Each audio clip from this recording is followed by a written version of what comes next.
KPK kembali memeriksa dua tersangka petinggi PT PAL Indonesia dalam kasus korupsi penjualan dua kapal perang ke pemerintah Filipina. Dalam pemeriksaan lebih dari 11 jam ini, KPK melakukan pemeriksaan silang kepada dua tersangka terkait proses penjualan kapal serang jenis SSV senilai 1,1 triliun rupiah.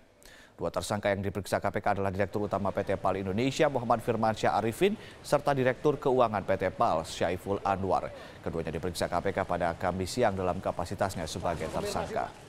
Usai menjalani pemeriksaan selama 11 jam, Dirut PT PAL Muhammad Firmansyah dan Dirut Keuangan Syaiful Anwar enggan berkomentar terkait materi pemeriksaannya kali ini. Juru bicara KPK Febri Diansyah menyatakan KPK melakukan pemeriksaan secara silang kepada kedua tersangka untuk menguatkan BAP para tersangka terkait proses penjualan kapal perang jenis SSV kepada pemerintah Filipina senilai 1,1 triliun rupiah.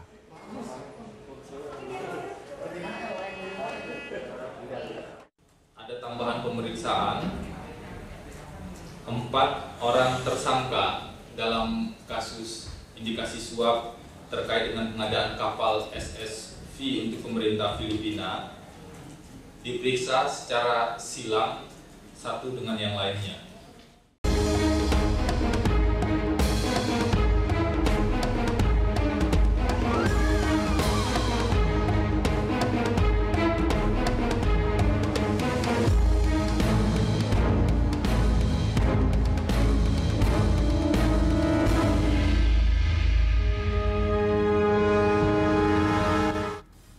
Terima kasih Anda kembali bersama kami pemirsa. Kita lanjutkan dialog kita. Saya ke Mas Kodari. Ini kalau misalnya kita lihat timingnya itu kan dekat ya dengan Pilkada DKI yang baru saja berlalu ya. Kemudian juga tadi Anda mengatakan sebenarnya ada faktor-faktor selain kinerja juga ada faktor politik.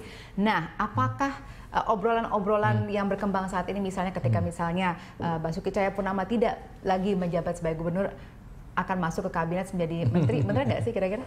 Bisa saja dan bukan mustahil ya, karena biasanya Pak Jokowi ini kalau sudah percaya sama orang biasanya akan diberikan kesempatan lah atau diperjuangkan. Kalau saya lihat kasus misalnya Archandra Tahar punya masalah administrasi, ketatanegaraan, kewarganegaraan, tapi karena pada dasarnya memiliki kepercayaan setelah diberhentikan lalu kemudian ya diajak kembali masuk ke dalam kabinet. Dan menurut saya seorang Pak Basuki, seorang Ahok, memang beliau ini cocoknya jadi pejabat yang ditunjuk atau appointed, bukan pejabat yang dipilih. Karena beliau ini orang kerja, tapi kurang bagus komunikasi politiknya. Dia dari slogannya itu udah kelihatan. Jadi bela konstitusi bukan konstituen. Yang namanya politisi itu nggak boleh ngomong begitu sebetulnya. Karena untuk bisa menjalankan konstitusi Anda harus mendapatkan dukungan konstituen. Jadi saya melihat Pak Ahok itu sebetulnya bukan seorang politisi yang mumpuni ya. Dia ini nggak bakat jadi politisi. Dia ini bakatnya jadi orang kerja dan untuk itu kemudian dia cocoknya untuk posisi yang ditunjuk. Tetapi posisi yang ditunjuk sekalipun juga mungkin harus dipikirkan dua kali. Karena menteri itu bukan hanya sekedar pekerjaan profesional, tetapi juga dia jabatan politis ya Bang ya, jabatan politis. Dia harus banyak berkomunikasi dengan publik. Ketika kita bicara misalnya apa portofolio yang cocok untuk seorang Ahok. Kalau saya ditanya sih langsung di kepala saya muncul Kemenpan.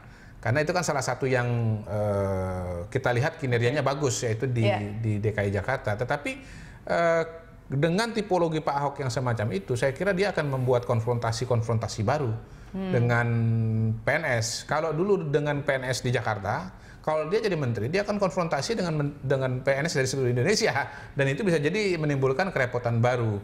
Dan kita lihat Pak Jokowi tidak terlalu suka sebetulnya dengan keributan atau disharmoni di kabinet. Dan itu menjadi salah satu pertimbangan dan salah satu variabel di mana reshuffle tahun lalu itu juga banyak dikerjakan.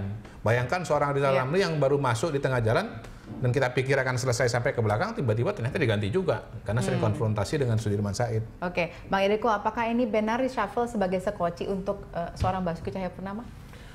Ya, kalau itu Mbak Vale tanyakan, yang tahu hanya Pak Jokowi dengan Yang Maha Kuasa. Saya sendiri jujur sampai saat ini belum melihat satu tanda-tanda hal seperti itu gitu. Karena bagaimanapun juga pasti ini dalam 2 tahun yang tersisa ini yang dipilih itu betul-betul memang bisa menjalankan sesuai dengan apa yang diinginkan oleh beliau. Katakan seperti tadi target.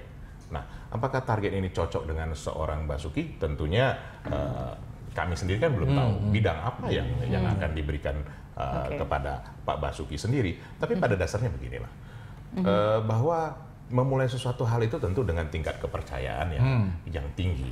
Seperti tadi itu disebutkan Mas Sudori mengenai Pak Archandra kan begitu. Kalau kita melihat hubungan antara Pak Jokowi dengan Pak Basuki, ini memang sudah terjalin sedemikian lama dan memang ada saling percaya begitu ya terhadap kinerjanya masing-masing. Kalau kita lihat dulu pada waktu Pak Jokowi gubernur, Pak Jokowi yang belusukan, Pak Basuki yang menjaga di bagian belakang di back office. Dan begitu juga sebaliknya. Nah, apakah hal ini menjadi satu tanda pada saat reshuffle mendatang? Ya, saya jujur tidak berani menduga hal sejauh itu, karena tentu banyak hal yang akan diperhitungkan. Di samping itu juga, Mbak Fali, ini kan ada waktu 6 bulan juga untuk Pak Basuki menuntaskan pekerjaannya di Jakarta, seperti itu. Oke, baik. Saya kembali ke Mas Kodari. Ini kalau misalnya kita lihat tadi kan kita juga sempat bahas satu faktor pertimbangan politik dan kemudian berkaca pada pilkada DKI. Nah, apakah kemudian di shuffle ini juga sebagai cara untuk menjalin komitmen baru dari partai-partai politik ini menuju 2019? Amat sangat mungkin. Amat sangat mungkin. Jadi barangkali Pak Jokowi memilih tahun ini sebagai momentum untuk mengambil istilahnya format final bagi rencana politik ke depan. Karena setelah perjalanan sekitar 2,5 tahun, mendekati 2 tahun, saya kira Pak Jokowi sudah bisa mengambil kesimpulan mana teman, mana lawan, mana teman sejati, mana teman pura-pura, kira-kira begitu. Jadi dan barangkali yang mana itu kira-kira yang teman sejatinya atau teman pura-pura? Ya itu, ya kalau teman sejati itu ya konsisten, tegak lurus dalam semua kebijakan, dalam semua langkah-langkahnya selalu seiring sejalan begitu. Kalau yang pura-pura ya mungkin kadang-kadang Pak Jokowi kaki kanan, yang satu kaki kiri, atau Pak Jokowi ke kanan, yang itu ke kiri begitu. Jadi saya kira tidak bisa dilepaskan bahwa yang namanya reshuffle itu adalah instrumen juga untuk membangun koalisi dan bahkan mendisiplinkan koalisi. Jadi kita tunggu saja, tapi yang penting adalah bahwa memang reshuffle itu nomor 1 sebetulnya untuk perbaikan kinerja. Jadi variabel kinerja ini jangan dilupakan, dan sebetulnya dari 2 kali reshuffle, kalau saya mau istilahnya kritik pemerintahan Pak Jokowi, dalam 2 tahun ini sebetulnya kita tidak atau kurang diberikan informasi mengenai target-target kementerian itu apa. Harusnya publik ini diberikan target-target kementerian. Nggak usah semua lah, yang penting yang besar-besar. Karena itulah kemudian saya menyambut baik ya pernyataan atau pidato dari Pak Jokowi yang mengatakan, saya ingin tahun ini target 5 juta. Sertifikat dikeluarkan, selama ini cuma 400.000. Kenapa 5 juta? Kapan selesainya kita akan membuat sertifikat bagi masyarakat kalau yang PR-nya 80 juta tetapi tiap tahun cuman keluar 400.000. Nah, hal-hal semacam ini saya harapkan bisa dilakukan juga di kementerian yang lain. Kita udah punya contoh serupa di Kementerian Pariwisata. Pak Jokowi kalau saya tidak salah, tolong dikoreksi nanti Bang Eriko ya, menginginkan wisatawan Indonesia itu mencapai 20 juta begitu. Nah, apakah target itu terpenuhi atau tidak? Itu barangkali menjadi kriteria apakah menterinya akan dipertahankan, dicopot, digeser atau diganti. Nah, hal semacam ini yang kita perlukan dan itu yang sangat kurang selama ini. Jadi publik itu juga ketika memberikan penilaian apakah pergantian ini tepat tidak tepat, ya kemudian bagus tidak bagus, lalu kemudian harus bagaimana menghadapi perubahan itu. Saya kira kita mulai dasarnya dari target kerja. Pak Jokowi mengatakan saya kerja berdasarkan target, betul.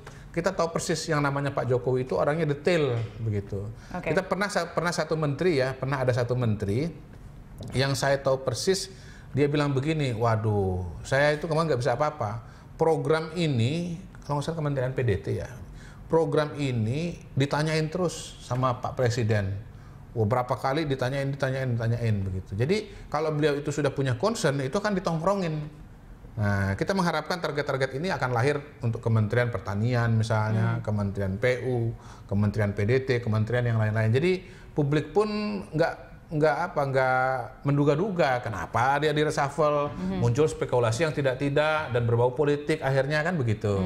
Jadi ya kita mau reshuffle yang bener lah, bukan reshuffle tebak-tebak buah manggis. Oke, karena ini sudah kesekian kalinya terjadi ya. Iya. Oke. Bang Eriko, kalau kita dari PDIP sendiri belajar dari Pilkada DKI kemarin, kan ini ada semacam perpecahan di dalam koalisi yang seharusnya mendukung kabinet kerja dan juga dalam hal ini mungkin PDIP sebagai motornya. Kira-kira kalau dari PDIP bagaimana? Kecewa dan mungkin akan ada melakukan tindakan lanjutan?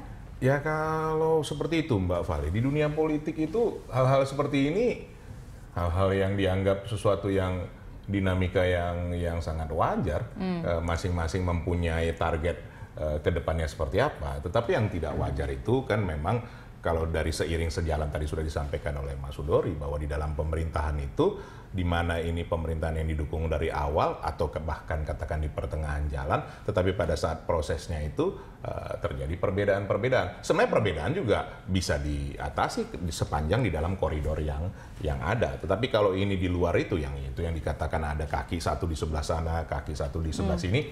Nah, ini saya rasa juga menjadi pelajaran berharga buat Pak Jokowi. Tapi begitupun saya rasa Mbak Vali, target dari masing-masing yang tadi disampaikan Mas Sudori juga jelas.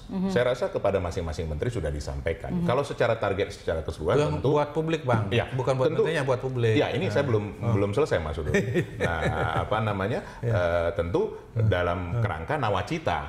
Nah, sekarang yang diinginkan tadi Mas Sudori atau publik jelas detailnya. Nah, ini pasti juga akan diperhatikan oleh Pak Jokowi. Dan saya rasa dari pemerintahan sebelumnya pun tidak ada seperti ini. Saya rasa terbukanya ya. Artinya begitu kita bisa memberikan masukan, begitu kita bisa berkomunikasi secara langsung, bahkan apa yang dilakukan oleh pemerintah sekarang pun dapat diketahui oleh masyarakat secara umum. Nah, ini kan satu perubahan yang luar biasa. Tetapi dalam perubahan ini sendiri tentu memerlukan waktu, Mbak Vali. Nah, tadi kalau terkait kepada politik, ya ini tentu siapa yang tentu tidak setia seiring sejalan dalam 2 tahun ke depan ini sangat wajar kalau menurut kami tentu beliau mengevaluasi untuk apa juga terlalu besar pendukungan tetapi tidak nyata dukungan itu sendiri. Udah ada sinyal-sinyal tadi dari Pak Eriko ya. Oke, baik, kita akan berbincang kembali setelah jeda berikut ini. Pemirsa tetap bersama kami.